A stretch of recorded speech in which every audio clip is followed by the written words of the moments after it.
अब हम लोग को ये बात कर रहे थे कि कोई भी रियल नंबर दो हिस्सों में हमने बांटा। ठीक है, कोई भी रियल नंबर दो हिस्सों में है। कैसे होगा दो हिस्सों में? एक होगा उसका इंटीग्रल पार्ट, तो दूसरा क्या बचा? फ्रैक्शनल पार्ट, यानी दूसरा फ्रैक्शन। फॉर एग्जांपल कोई रियल नंबर बोलो 2.102। ठीक है, तो इसमें इंटीग्रल पार्ट क्या है? टू। टू क्या है? Integral part. Integral part. और 0.102 क्या है? Fractional part. फ्रैक्शनल पार्ट, है ना। और जब इसी को कोई भी नंबर हम x मान लेते हैं, है ना, तो x के ग्रेटेस्ट इंटीजर वैल्यू को हम लोग कैसे दिखाते हैं? ऐसे। इसके ग्रेटेस्ट इंटीजर वैल्यू को हम लोग दिखाते हैं ऐसे, है ना। फ्रैक्शनल पार्ट को कैसे दिखाया जाए? क्योंकि अभी जो हम लोग पढ़ेंगे फ्रैक्शनल फंक्शन।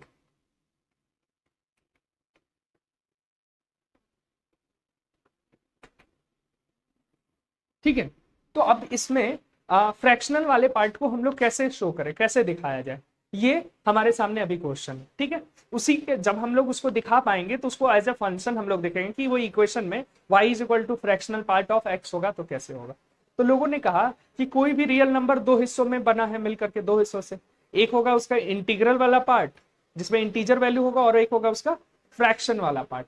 जो फ्रैक्शन वाला पार्ट होगा उसको हम लोग उसी से जो फंक्शन बनेगा उसको हम लोग फ्रैक्शनल फंक्शन कहेंगे। तो एक बात बताओ, फ्रैक्शन का मैक्सिमम और मिनिमम वैल्यू कितना और कितना हो सकता है? फ्रैक्शन का, फ्रैक्शनल पार्ट का मैक्सिमम वैल्यू क्या कुछ हो सकता है? कुछ इंफिनिटी, 1 2 3, कुछ मैक्सिमम बोल सकते हैं? कोई भी मैक्सिमम वैल्यू नहीं बताया जा सकता? नहीं बताया जा सकता, एग्जाम्पल दो। मैंने कहा ये फ्रैक्शन है यहाँ पर 0.102, फ्रैक्शनल पार्ट का मैक्सिमम वैल्यू कितना आएगा? ये क्वेश्चन। हाँ, फ्रैक्शन। हाँ,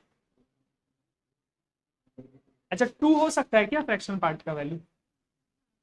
नहीं हो सकता है, 0.2 होना होगा ना फ्रैक्शन पार्ट। तो इसी तरह फ्रैक्शन का मैक्सिमम वैल्यू क्या होगा, या कितना वैल्यू है जो उससे छोटा होगा? कुछ ऐसा कहा जा सकता है क्या?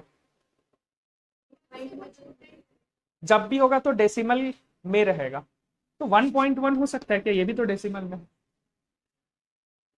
0.1 होगा, 1 फिर इंटीग्रल का हिस्सा हो जाएगा, है ना। मान लो, हाँ 2.1, मान लो 3.1 था, तो इसको हम लोग 2 + 1.1 लिखेंगे, तो हम ये नहीं कहेंगे कि ये फ्रैक्शनल पार्ट है, ये इंटीग्रल पार्ट नहीं। हमको क्या करना होगा? हमको लिखना होगा 3 + 0.1 ना। तो मतलब ये इंटीग्रल पार्ट हो गया, ये फ्रैक्शनल पार्ट हो गया। यानी फ्रैक्शनल पार्ट का मैक्सिमम वैल्यू किससे बड़ा नहीं हो सकता है?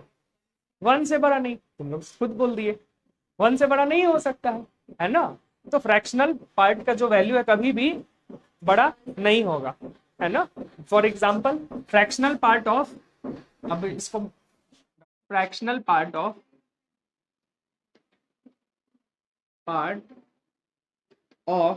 अगर हम बोले फ्रैक्शनल पार्ट ऑफ 3.101 क्या हो जाएगा? 0.101, यही बोलेंगे। फिर फ्रैक्शनल पार्ट ऑफ 3.202 इसका क्या हो जाएगा? Fractional part of 4.9, 0.9। ठीक है, अब हम इतना नहीं लिखेंगे, क्या करेंगे? सिंबलाइज करेंगे। सिंबलाइज कर दिए, तो इसका जो सिंबलाइजेशन है कुछ नहीं, जो हम लोग कर्ली ब्रैकेट लिखते हैं ना, अगर उसके अंदर एक नंबर लिखा हुआ है, अब कोई कह सकता है ये तो सेट का एलिमेंट भी होता है, हम कैसे जानेंगे? तो आपको क्वेश्चन में वैसे एक्सप्लेन्ड होगा, है ना। आपको वैसे एक्सप्लेन्ड होगा वहां पर, आप कैसे जानेंगे ये सेट है कि फ्रैक्शनल पार्ट? पहली बात, फ्रैक्शनल पार्ट है और अगर वैल्यू लिखा हुआ है तो 0 पॉइंट समथिंग में लिखा हुआ होना चाहिए। अगर फ्रैक्शन में लिखा हुआ है ना, <<1 तो ये सेट है कि नहीं, ये आपको क्वेश्चन देख के पता चल जाएगा, क्वेश्चन में साफ साफ लिखा हुआ रहेगा। समझ आया? तो ये हो गया फ्रैक्शनल। इसको इतना लिखने की जगह फ्रैक्शनल पार्ट ऑफ सिर्फ करली ब्रैकेट में हम लोग बंद कर देंगे, तो ये हो गया fractional part of 4.9 is equal to 0.49, इसी का वैल्यू है ये। समझ आया? ठीक है, तो for for any variable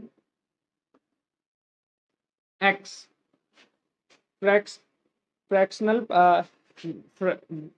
x is equal to क्या बोलेंगे, greatest integer of x plus fractional part of x. हम लोग तो शुरू से यही देख रहे हैं ना कि कोई real number greatest integer value और फ्रैक्शनल वैल्यू का सम होता है, यानी कि हम इस तरीके से किसी भी नंबर को दिखा सकते हैं अगर जरूरत पड़े तो। ठीक है, ये समझ आ गया, नोट कर लो। अच्छा ये भी लिख लो, values of fractional part of x lies between,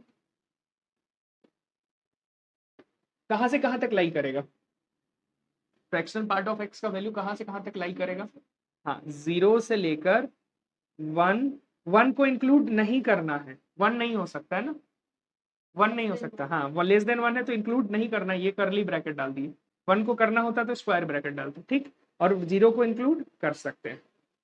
ठीक है, तो ये हो जाएगा, इसको ऐसे लिखेंगे, बिलोंग्स टू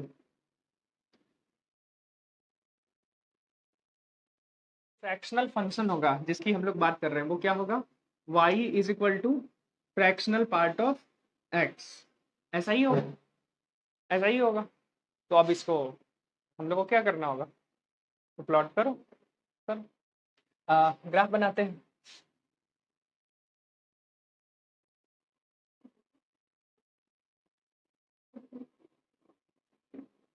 मैक्सिमम वैल्यू कितना आएगा, 1 से छोटा, मिनिमम वैल्यू 0, यानी कि ग्राफ जो है इस डॉटेड लाइन के नीचे ही होगा और इस सॉलिड लाइन के ऊपर होगा, इसी बीच में इस वाले रेंज में ग्राफ बनेगा। ये तो सबको समझ आया, हाँ सबको आ गया समझ, इतना शुभम नहीं आया, इस बीच में ग्राफ क्यों बनेगा, फ्रैक्शनल पार्ट ऑफ एक्स का मैक्सिमम वैल्यू कितना होता है, 1, 1 से छोटा, 1 नहीं 1 से छोटा, और मिनिमम 0, तो यानी कि y का वैल्यू मैक्सिमम 1 से छोटा होगा और मिनिमम 0 होगा, तो y 0 ये है, मैक्सिमम 1 ये है, इसके बीच में ही y रहेगा ना हमेशा, तो ग्राफ हमेशा इसी बीच में बनेगा, ना y ऊपर हो सकता है ना नीचे हो सकता है, x तो कुछ भी हो सकता है। समझ आ गया, क्लियर है, चलो ये मान लेते हैं 1 है, ये है 2, ये है 3, ठीक है। अब देखते हैं, अब ये बताओ x का वैल्यू अगर 1 से छोटा हो तो फ्रैक्शनल पार्ट ऑफ x क्या आ जाएगा, एग्जांपल ले लेते हैं, x का वैल्यू अगर अगर इधर x लिखते हैं और इधर y लिखते हैं, ठीक है, y क्या है, फ्रैक्शनल पार्ट ऑफ x है, ठीक है, x का वैल्यू 0 लो तो फ्रैक्शनल पार्ट कितना हो जाएगा, 0, अगर 0.1 लो तो, 0.2 लो तो, 0.3 लो तो, 0.9 लो तो, 0.999 लो तो,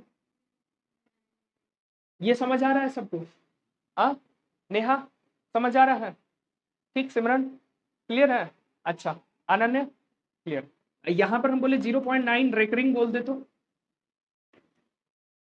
0.9 रेकरिंग ही आ जाएगा, मतलब क्या, जो y का वही x आ रहा है, y इक्वल टू एक्स का ग्राफ बन रहा है, यही बोले ना, जो y ले रहे हैं वही x आ रहा है, जो y वही x, तो असल में y is equal to x का ग्राफ बन रहा है, लेकिन 1 जैसे ही लिए तो वहां पर 0 आ गया ना, जैसे ही यहाँ 1 हुआ फ्रैक्शनल पार्ट इसका कितना हो गया, 1.0, तो ये क्या क्या हो गया, 0 हो गया, अनन्या देखो ये समझ आया, हाँ 0 हो गया, 0 होने का क्या मतलब है कि वापस से ग्राफ यहाँ पर टच नहीं करेगा, वापस से यहाँ आ जाएगा, समझ आ गया, ठीक, लेकिन 2.1 लिए तो क्या होगा वैल्यू, 1.1 लिए तो फिर 0.1 हो जाएगा, 1.2 लिए तो फिर 0.2, 1.3 लिए, 1.4 लिए, 1.5 लिए, 1.9 लिए, फिर ग्राफ ऐसा बना, लेकिन जैसे ही 2 हुआ यहाँ टच नहीं करेगा क्योंकि 2 पे फ्रैक्शनल पार्ट क्या हो जाएगा, 0 हो जाएगा,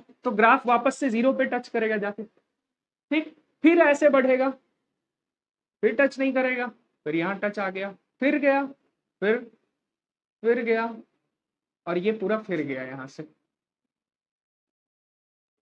ऐसा ही चलता चला जाएगा ये इधर की तरफ, समझ आ गया, क्लियर है, ये फ्रैक्शनल पार्ट ऑफ एक्स का ग्राफ हो गया, ठीक। लेकिन नेगेटिव साइड में अभी बाकी है कहानी, ये तो हुआ पॉजिटिव साइड, कहानी बाकी है नेगेटिव साइड का। नेगेटिव साइड के बारे में क्या बोल सकते हैं, तो कुछ नेगेटिव वैल्यू लेके देखते हैं, कुछ नेगेटिव वैल्यू लेकर के चेक कर लेते हैं, यही कर सकते हैं, है ना। अच्छा, नेगेटिव के लिए ऊपर लिख देते हैं, ठीक है। एक्स का वैल्यू अगर -0.1 लिए इसका फ्रैक्शनल पार्ट, तो वाई क्या आ जाएगा, ये -0.1 लिए तो इसका फ्रैक्शनल पार्ट क्या हो जाएगा,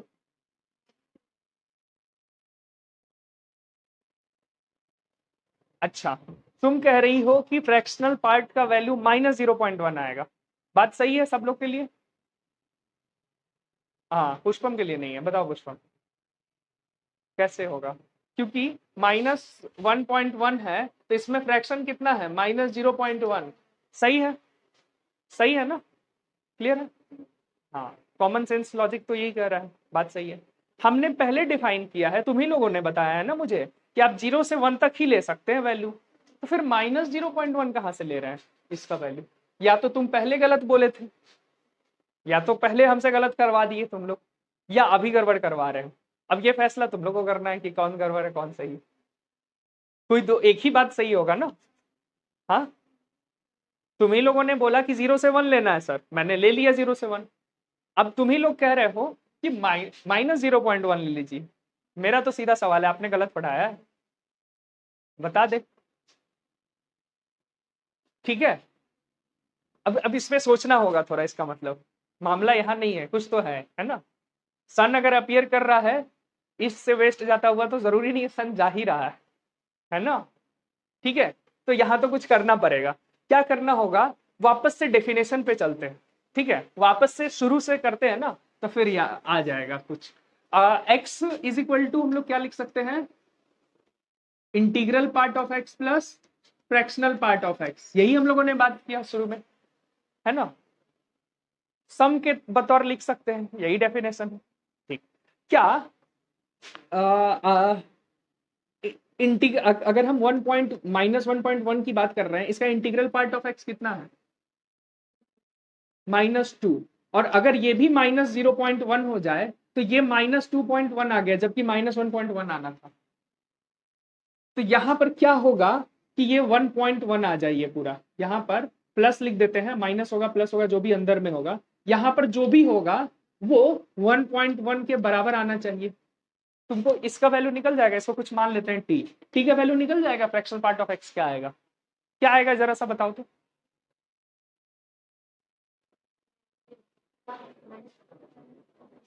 माइनस है इधर, सॉरी, -1.1, हाँ बताओ क्या आएगा, 3.1, एक का आंसर आया 3.1, देखते हैं यहाँ 3.1 किए तो क्या आ गया, इसका वैल्यू बताओ तो, 1.1 आ गया, लाना क्या था, -1.1, चलो ये गड़बड़ है, इसको मिटाना पड़ेगा। हाँ, यहाँ क्या रखें, क्या आएगा वैल्यू, भाई ये तो सिंपल है, ये तो क्लास 10th में बनाते हैं। हाँ, 0.1, ठीक है, 0.1 रख दिए, देखो तो क्या आया, 2 प्लस 0.1 कितना आ जाएगा, -1.9 आ गया, कितना लाना था, 0.9 कर दीजिए, इजी। चलो देखते हैं, इजी, 0.9 कर दो, क्या आ गया,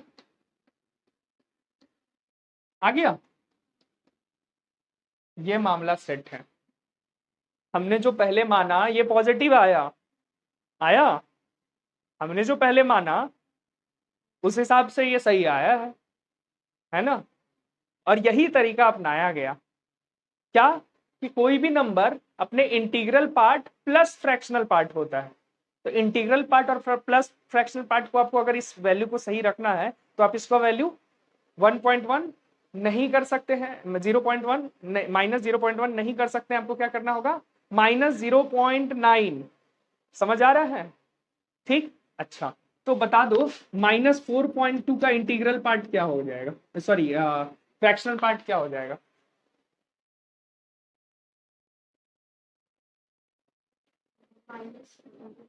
फिर माइनस माइनस तो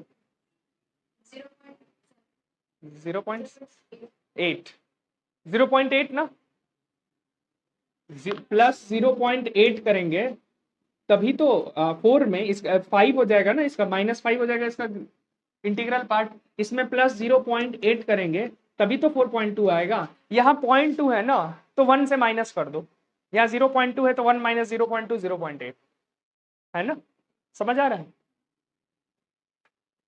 9.6 का -9.6 का फ्रैक्शनल पार्ट 0.4, समझ आ गया सबको, क्लियर है, क्लियर है ना सब लोग, ठीक।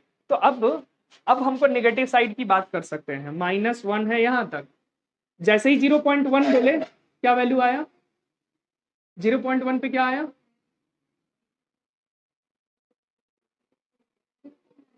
0.9 आएगा, समझ आ रहा है, 0.9 यहाँ कहीं होगा, ठीक। फिर -0.2 करेंगे तो 0.8, -0.3 करेंगे 0.7, 6 5 4 3 2 1 0।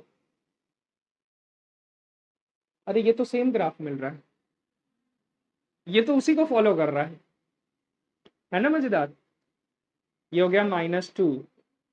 अब कहने की जरूरत है कि यही होगा इस तरफ।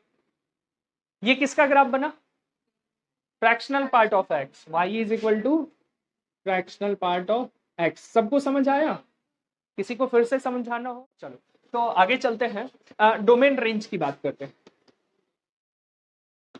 डोमेन क्या हो जाएगा, डोमेन मतलब values of x, values of x, x का हर वैल्यू पॉसिबल है, रियल नंबर ये तो कहने की जरूरत नहीं है, ठीक। अच्छा रेंज की बात करो, रेंज की बात करो, ये रियल नंबर है ना, जिनको नहीं पता ये रियल नंबर, हाँ रेंज की बात करो, 0 से लेकर 1 तक, 1 से छोटा लेस देन 1 तक, 0 से लेकर लेस देन 1 तक, यही हो जाएगा रेंज, ठीक है, क्लियर है, नेगेटिव नहीं हो सकता है।